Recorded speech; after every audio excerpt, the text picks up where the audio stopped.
Il pilota Lewis Hamilton ha vinto il Gran Premio di Cina, terza prova del mondiale di Formula 1. Il conduttore della McLaren ha sorpassato Sebastian Vettel a 4 giri dalla fine. Dopo l'inglese, le posizioni del podio sono state quindi appannaggio delle Red Bull di Sebastian Vettel e Mark Webber, sesta posizione per la Ferrari di Felipe Massa e settima per l'Alfa Romeo di Fernando Alonso. Nel mondiale costruttori la Renault guida con 105 punti, seguita dalla McLaren Mercedes con 85 e dalla Ferrari a quota 50. La prossima gara in calendario, Gran Premio di Turchia all'Istanbul Park l'8 maggio 2011. La gara avrà partenza alle ore 15 corrispondenti alle ore 14 italiane. Il 35esimo Rally 1000 miglia è stato vinto dalla coppia Paolo Andreussi e Anna Andreussi su Peugeot 207 Super 2000. La manifestazione bresciana era valevole quale seconda prova del campionato italiano Rally e prima prova del campionato europeo Rally. Il pilota toscano di Peugeot Italia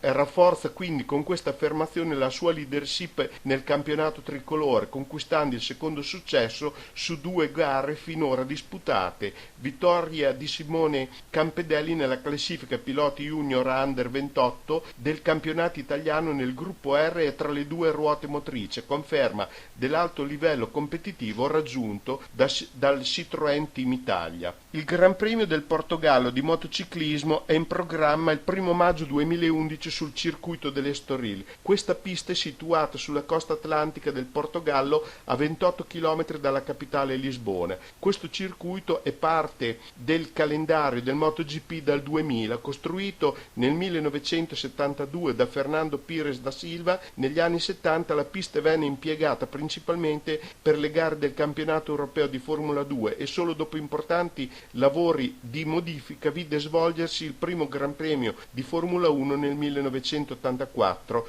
che ha ospitato questa formula fino al 1996. La Fiat ha reso noto che è stato raggiunto il secondo le performance previste dal Chrysler Group Operating Agreement, come modificato, dalla cui realizzazione deriva un incremento del 5% della propria quota di partecipazione in Chrysler. La quota della casa torinese sale quindi al 30%. Le quote di partecipazione, ricordiamo, nell'industria automobilistica americana sono così ripartite: 59,2% UA Veba, la Fiat al 30%, il Tesoro USA l'8,6%, il governo canadese il 2,2%.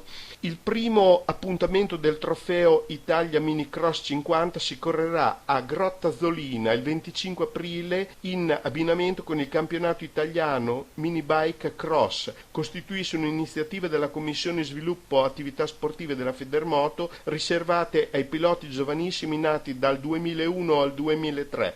Una competizione quindi di primo approccio per facilitare l'eventuale successivo passaggio alle categorie più impegnative come la 65 cm3 e l'85 cm3. Edoardo Magnone è stato riconfermato presidente del registro Fiat italiano. Questo organismo, nato negli anni 60 con 4.000 soci, rappresenta la principale associazione di auto d'epoca del nostro paese. Ha sede nel capoluogo piemontese e grazie alla sua attività svolge un'importante azione per la salvaguardia della memoria storica della produzione dei veicoli Fiat, contribuendo al censimento, allo studio e alla conservazione dei veicoli di interesse storico e collezionistico. La nomina del presidente Edoardo Magnone è avvenuta nel corso dell'assemblea annuale dei soci che si è tenuto il 27 marzo. Il nuovo consiglio direttivo risulta composto, oltre che dal presidente Edoardo Magnone, da Robert Iat, vicepresidente, da Arnaldo Foresta, Mario Bemer, Severino Lucchetti, Giorgio San Giorgi e Gianluigi Petrini, oltre a 2 consiglieri designati direttamente dalla Fiat, esattamente Rino Drogo e Maurizio Torchio. Nel volume Ascari, un mito italiano, curato da Gianni Cancellieri ed uscito per Giorgio Nada Editore, si ricorda che nel mese di maggio del 2005 ricorreva il 50° anniversario della scomparsa di Alberto Ascari,